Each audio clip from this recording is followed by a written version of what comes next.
vessel was designed as a centrepiece for the new Hudson Yards development in New York. So the vessel is one of our more complicated showpiece models because it had to be engineered quite extensively due to the weight that it was going to be carrying.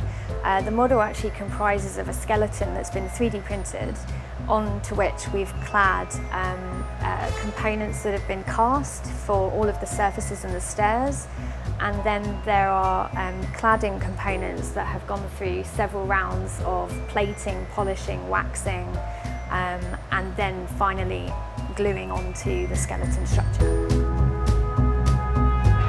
We start with the 3D CAD data, and from that we then extrapolate the data that we need to make the final object. Often that means offsetting things and allowing for material thicknesses to allow us to fit components together accurately.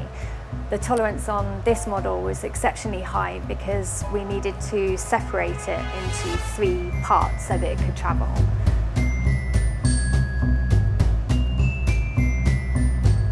The investigative process of testing out materials in real scale for the model was much longer than it perhaps normally would have been.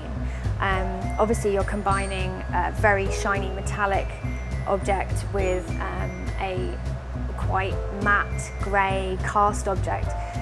You have to make sure that those sit well together, and in order to do that you have to produce a series of different variants that you can then take your pick from.